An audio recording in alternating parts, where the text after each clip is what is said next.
Sorry, I had to throw away all of Leticia's stuff. They were getting in the way of my happiness with Joseph. He even helped me do it, didn't you, Joseph? Coming back from a week-long business trip, I found that my sister and my husband had thrown away all my belongings. Seeing my sister and husband being physically affectionate like lovers disgusted me beyond words. So let's get a divorce. I received the divorce papers from my husband and asked my sister, "Are you sure about this, sis?" This all started a few months ago. My name is Leticia. I've been living with Joseph for a year now. Joseph and I met at a party and got married. I always loved my job and had told Joseph before we got married that I planned to continue working. When Joseph and I tied the knot, I had just been promoted to a responsible position at work and was also in charge of training newcomers, which was another reason I wanted to keep working. At first, Joseph also seemed to want to continue working. However, when we disclosed our salaries before getting married, it turned out I earned more. Then Joseph suddenly suggested, I'll become a house husband. I immediately said, absolutely not. And for good reason. Joseph's place was always a mess when he lived alone. He never cleaned or washed the dishes, leaving the sink always piled high with dirty dishes. The bathroom was in a state I wouldn't even want to use. From the beginning of our relationship, I was the one who had to clean up after him. Plus, I had never even seen Joseph cook. He was hardly skilled at household chores, so when I objected to the idea of him becoming a house husband, he made a sulky face. He brought up the house husband idea several times afterward, but each time I firmly said no. Despite occasional arguments with work-averse Joseph, our life was fairly ordinary. But for the past 6 months, my sister Carolina had been visiting us too often, and it was wearing me out. She lives nearby at our parents' house, but frequently drops by our place. Although she's unemployed, she falsely tells people she earns advertising revenue by posting on social media. She's just an impossible person to deal with. She would come to our house almost every day, eat dinner, and then leave. I couldn't get comfortable with that. She's here again. When I come home from work and hear joyful conversation from the living room, it only makes me feel more drained. When I go to the living room, my sister and Joseph are sitting close together on the 2-seater sofa. My sister waves at me saying, you're back. Lately, these two seem to be getting unusually close. Is it because they've been drinking? Joseph! Carolina. Hearing them call each other like that irritates me. Joseph and my sister seem to be enjoying some appetizers, so I decide to cook my own dinner. As I start cooking, Joseph says, Leticia, I got us some appetizers. As I prepare my own meal, I ask irritably, why? Joseph responds with a dismissive laugh. I'm hungry, and your cooking isn't good, so I bought appetizers. What? You can't even cook, and you're calling my food bad? When I respond angrily, pan in hand, my sister chuckles and lightly taps Joseph's shoulder. Don't be mean, you'll hurt Leticia's feelings if you tell the truth. As a husband, I'm educating my wife. Your cooking is terrible. It's inedible. But I'm hungry, so go get some appetizers. Joseph's face is flushed red from drinking. My sister is laughing so hard she's practically choking, and I put the frying pan away. I quietly put away the ingredients I've taken out and head for the door. I've just come home, and as I try to leave again, Joseph yells, Hurry up! Be back in 5 minutes. Hearing my sister's laughter in the background makes my skin crawl. I leave the house and make it to the grocery store. On my way back, carrying potential appetizers and my own substitute for dinner, I realize I'm crying. The frustration is overwhelming. Joseph always eats my cooking without a word of complaint. Sometimes he'd even say, "This is delicious," while eating it. I learned to cook from Mom, and even my sister knows my cooking isn't bad. But to come home tired from work, cook earnestly for Joseph, and then be told it's bad was truly heartbreaking. I return home, let out a soft sigh, and head toward the living room. Joseph and my sister are sitting on the two-seater sofa, red-faced and snuggled up, apparently having drunk too much. My sister even has her head resting on Joseph's shoulder, looking blissful. With a cool heart, I take out my phone and snap a photo of their sleeping faces. The next morning, my sister laughs and says, "Sorry for staying over. Didn't mean to. Wouldn't want Leticia to get suspicious, considering how well Joseph and I are getting along." I reply with a smile. It's okay. I serve breakfast to my sister and later to Joseph, who wakes up after her. Joseph casually asks, "What about yesterday's appetizers?" "They're in the fridge. Feel free to have some," I say as I serve breakfast. "Sorry you have to eat my bad cooking all the time." Huh? Did I say that? "You sure did, Joseph. Leticia looked really upset." Well, forgive me. I was drunk. "It's fine. Whatever." I speak flatly and say I'm off to work now, and leave the two behind as I exit the house. Once I step out of the front door, I stop the recording on my mobile phone. I've decided to record all conversations between Joseph, my sister, and me from now on. I honestly don't want a divorce. I just want to kick my sister out and go back to my normal life with Joseph. But my suspicions about Joseph have grown so much that there's no turning back. Then I get assigned a week-long business trip. I'm going with a younger male colleague, traveling far away. It's his first business trip and he looks pretty nervous. I feel the responsibility to be strong, but I can't help but worry about what's going on at home. Will my sister make a move on Joseph while I'm gone? To ease my concerns, I decide to spend some saved up money. Once the week-long trip is safely over, my colleague and I take a moment to relax before reporting back to the office. When I got back home after picking up a certain item, I could sense my sister's presence again. I sighed, not feeling like going into the living room right away. Instead, I walked into my bedroom and was shocked. Everything of mine was gone. My favorite dresser that I bought when I lived alone, all the clothes in my walk-in closet, nothing was there. Going into the living room, I found Joseph and my sister sitting closely together on the love seat.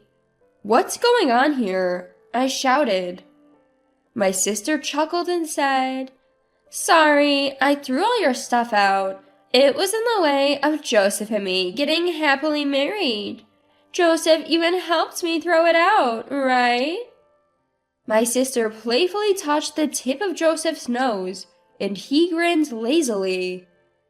Watching the two of them touch each other like lovers, I felt chills running down my arms. "That's why I'd like you to divorce me," Joseph said, casually handing me the divorce papers. Such an incredibly selfish pair. While I was at work, my sister had the nerve to let herself into my home. And my husband accepting her and going so far as to cheat with my own sister was beyond belief. Fuming with boiling anger, I decided to make them regret their choices. I stared at the pre-filled divorce papers and then looked at my sister. "Hey sis, I said, noticing her genuinely happy smile. Are you sure about this? Marrying Joseph, is it really what you want? Huh? Of course! Joseph and I are in love! Sorry, Leticia, but your sister is just more attractive than you.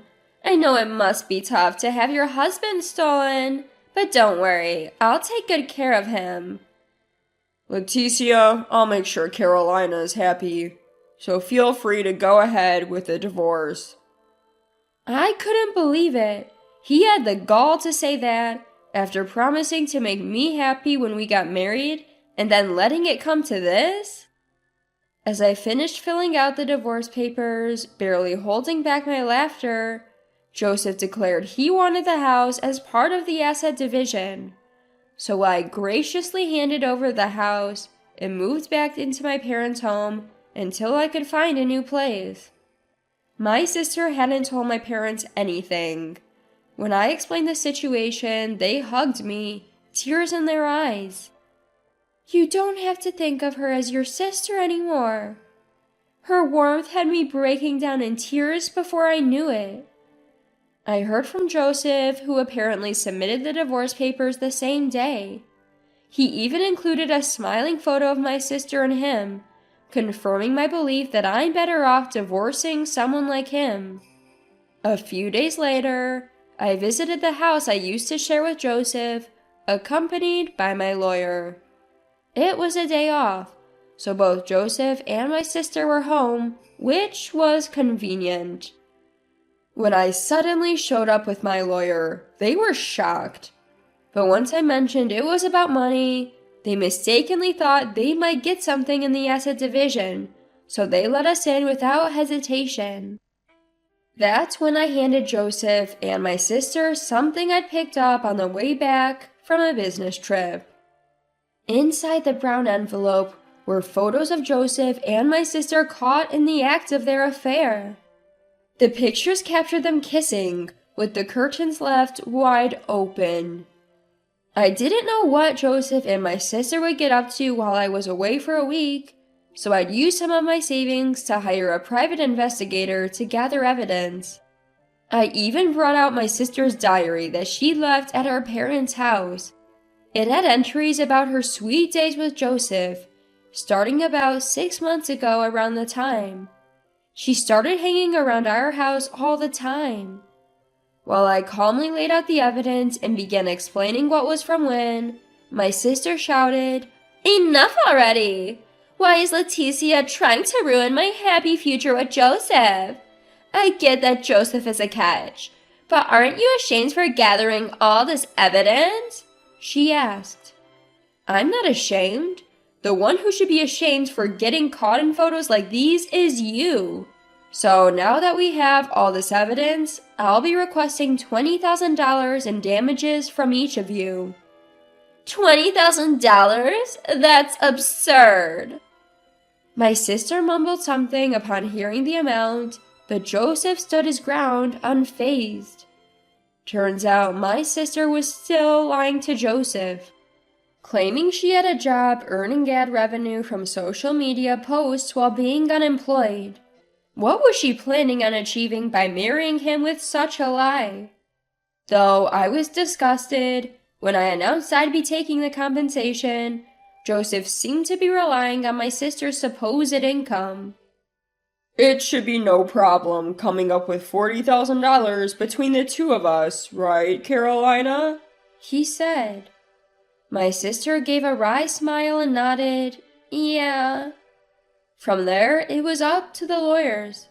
After discussions on how the compensation would be paid, it was agreed that both would pay the total amount of $40,000 in one lump sum. We set the payment deadline, and that was the end of the meeting for the day. As for you, sis, take care, I said, emphasizing my final point. All my sister could do was give another wry smile. A few weeks later, I got a call from someone asking if I knew Joseph's whereabouts. When I asked if they were still living in their old house, the person told me it was empty. I had received the full compensation from Joseph and my sister right away, so I hadn't given much thought to what happened next. But now this person was saying that not telling them where Joseph was could cause me trouble. My parents had mentioned cutting ties with my sister, but I figured Mom might know where she was. Sure enough, only Mom knew. Turns out my unemployed sister couldn't afford to pay me the compensation. She had turned to our parents for help, but they refused to lend her even $1. In the end, she and Joseph had to give up their house to make the payments. I did wonder why Joseph, who had an income, was in this situation, but the person who wanted to know Joseph's whereabouts eventually showed up at my house. So I ended up guiding them to where Joseph was living. I was shocked when I saw Joseph in my sister's new place. It was an astonishingly old apartment. The outdoor stairs were rusted and the walls were in bad shape. I rang the doorbell of the apartment number Mom had given me. I announced who I was and that I brought someone who needed to speak to Joseph. My sister opened the door, looking puzzled. "Who is this?" my sister asked, eyeing the bear-like figure standing behind me. "I've lent money to Joseph," the man said. Yes, this was the money lender to whom Joseph had borrowed money during his bachelor days. Joseph had a fondness for gambling and had racked up a significant debt when he was single. Even though he worked hard to pay it off, it seemed like he was only covering the interest. I knew about Joseph's debt when I married him and had been striving in my career to pay it off in one go. "I had no idea Joseph had debt!" my sister screamed, which brought Joseph running from the back of the house. "You're the one who told him where we live," my husband shouted at me, to which I sighed and responded, "Well, if I didn't, they might have come after me for the money." "Why didn't you tell me Joseph had debt, Leticia?" When Joseph and I were getting a divorce, I made sure to confirm that it was okay several times. At that, my sister burst into tears. "This is just terrible. I don't have money, I don't have a job, and Joseph has debt? This isn't how it's supposed to be." "Tears are fine, ma'am. Now, please pay the overdue amount." When the bear-like moneylender took a step forward, my sister let out a scream. Joseph apologized deeply, shouting, "I'm sorry.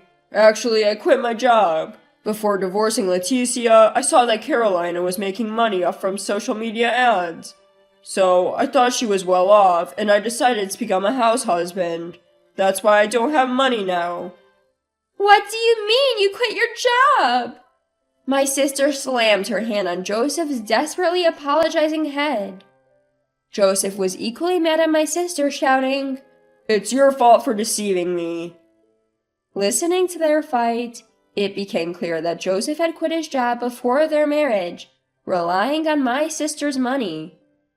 My sister, too, had been hiding her jobless state from Joseph, who now felt deceived. But none of that mattered to the moneylender. "Shut up, both of you. Just pay whatever you can right now." Joseph rushed into the house and handed the moneylender whatever cash he could find. "Not much, but it'll have to do. I'll be back, so don't run away." The moneylender grumbled as he left. Just as I was about to leave, I heard my sister's pleading voice. "Hey, Leticia, you're listening, right? Dad and Mom have cut ties with me. I'm struggling even to afford daily meals. You get it, right? Can you please lend me some money?" Frustrated by my sister's audacity, I turned around and said, "Absolutely not. Enjoy your debt-filled life," and walked away, hearing her sobbing in the background. Later, I heard Joseph and my sister didn't get divorced. However, they were frequently begging our parents for money. Apparently, my parents were dismissing their request, but it was clear that both Joseph and my sister were really struggling financially. Despite hating work, they were now juggling multiple jobs, working day and night. As for me, I moved out and am thoroughly enjoying living alone. Worrying about whether your spouse is betraying you, wondering what my sister and her husband are up to. Living without those concerns is incredibly freeing. During this time, a junior coworker I traveled with for business confessed their feelings for me. They said they had become attracted to me while working together. Touched by the genuine feelings of my junior coworker, I decided to start dating them. They mentioned wanting a serious relationship leading to marriage, and we've agreed to introduce each other to our parents soon. This time around, I'm hoping for a happy marriage.